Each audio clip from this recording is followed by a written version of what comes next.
Hey guys, Leah Hill here with Harvest Hills Ranch, and today I'm going to show you how I harvest and cook daikon radish noodles.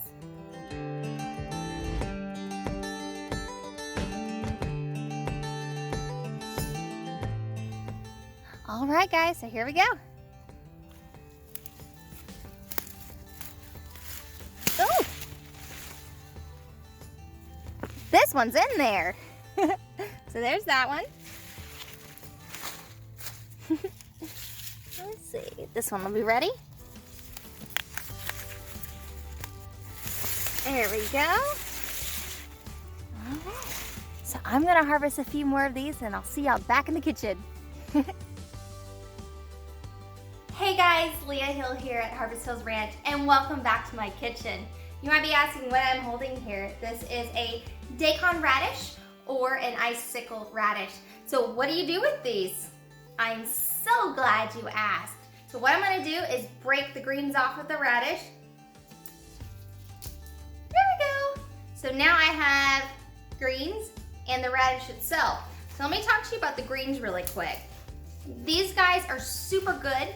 You can cook them like a traditional mustard greens or collards, whatever your favorite recipe is for that. You can add it to your smoothies. You can cut it up and add it to a salsa, a salad, a stew, a soup. There's so many ways you can use these. It's crazy. Don't throw them away. They have an amazing light peppery flavor and they're really good. So lots of nutrients. Don't waste these. You will not find these at any grocery store. So we do include these with our daikons. We keep them together when you're purchasing them on the store. All right, so here we go.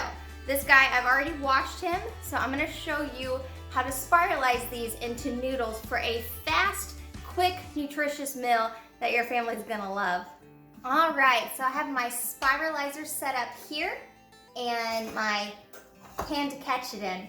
Before we start, you wanna make sure you cut a slit in the radish and not all the way through, halfway through it, but almost. And the reason you want to do this, so when it spiralizes, you don't have noodles, although they're awesome. They look like curly fries that is this long. You want it to be able to cut itself off, and that way it's less chopping for you. So let me get this in the spiralizer. Let's get spiralizing.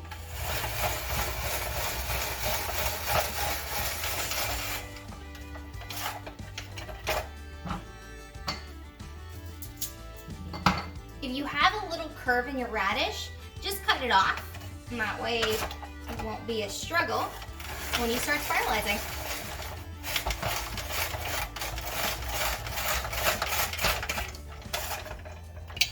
All right, so I never waste these pieces. I just simply take a little paring knife and then just make them into little circles.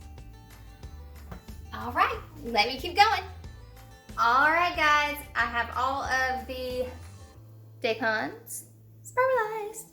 All right, so what I'm going to do is put the stove on medium. And I'm just gonna lightly coat, maybe about a tablespoon worth. Grab my pepper grinder. About 7 of those. I'm just gonna lightly sprinkle a little bit of salt. All right, so the cool thing about daikon radishes is that it takes on whatever flavor you put on it. So if I wanted to throw some mint or onion or another vegetable in there, if I wanted to intermingle it with like yellow squash or zucchini noodles, you can do that. There's really not a right or wrong with this. Again, it'll take on any flavor that you use. So if you want to use a garlic olive oil, that would be super yummy. You want to put an Italian seasoning in here or a masala seasoning in here. It doesn't matter. There's no right or wrong with this. And this is the fun part about this particular radish. It doesn't have that harsh, pungent, over-the-top spiciness, and you can basically hide anything if you're sensitive to that with the seasonings you choose to cook with it. So anyway, guys, I am going to let these cook down since I do have a lot in here. This is about 7 or 8 of the icicle daikon radishes, which would be 2 bundles worth on the store.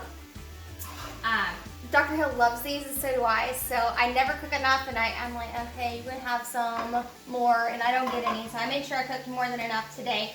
So sometimes you get these really cool ones and they're purple, so that's super fun.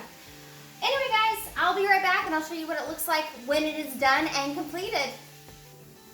Alright guys, so it's been about 12 minutes and it did take a little bit longer to cook them since I had so much. But if you remember, the pile was up here and it cooked down to about here. So they definitely do lose some of their water content and they do cook down. So I am starving and ready to eat. So I'll put a picture up in the corner so you can see the caramelization on the noodles itself and just that coloring on there. So they're kind of opaque colored as where they were very kind of milky before. And then you're just looking for just that little bit of that light color on the sides of the noodles, and they're ready to go. And this part is really no right or wrong. You don't want to overcook your food to where it's mush, because if you do that, then you just cooked all the nutritional value out of the food. So you want to be careful in that piece. But if you want to actually leave them slightly crunchy and just saute them, that is absolutely okay. This is a very versatile vegetable, and you can do a lot with it. So this is just one option and one way I cook it. There's a lot of other ways I cook it, and I'll shoot some videos on that in the future. So thank you for coming to my kitchen and spending some time with me. So happy cooking and best of health from Leah Hill at Harvest Hills Ranch. Bye guys.